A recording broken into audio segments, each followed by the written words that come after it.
Hi, everybody. I hope you enjoyed your weekend. You asked, and we acted.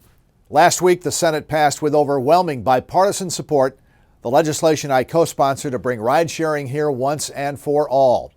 There is no defensible reason why New York City, almost every other state, and even some developing nations have access to Uber and Lyft, but upstate doesn't. It's about fairness. It's also about the jobs, the tourism, and economic benefits ride-sharing would bring along with it. Now we need the Assembly and the governor to get on board, and I will keep you updated. This week, the Senate unanimously passed a bill of mine that came from an idea shared by one of you. It allows a close friend of a fallen veteran to officially request their burial in a state veteran cemetery. Unfortunately, the current state law failed an Ontario County veteran. Because the law as written requires consent from next of kin only, the veteran's wishes to be buried at Sampson Veterans Memorial Cemetery were not honored, even though a close friend knew of his plans. And that's a shame, which could have been avoided with a few small tweaks in the law. Our bill would make those fixes, and it's my hope that we can get it through the Assembly and across the governor's desk as soon as possible. If you have a problem you think I can help fix, no matter how big or how small, please let me know on my website at funky.nysenate.gov. This past Thursday, I took a look at why free college may sound good, but that the governor's plan disappoints when you look at the numbers.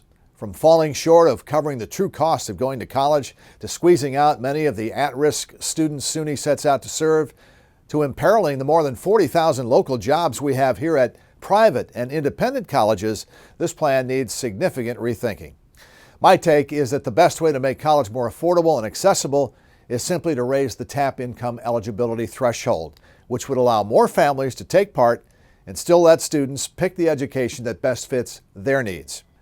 You can find more My Take videos on my YouTube channel. Take a look, then share your take on my website at funky.nysenate.gov. It was a lot of fun meeting the kids at Rochester City Schools Early Childhood Education Winterfest last week.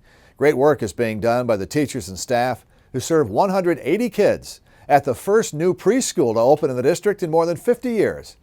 Plus, it was great to join the 55th District's own Anne-Marie Cook of Lifespan in Albany last week to call on legislators to step up for seniors and reverse the governor's deep budget cuts this year.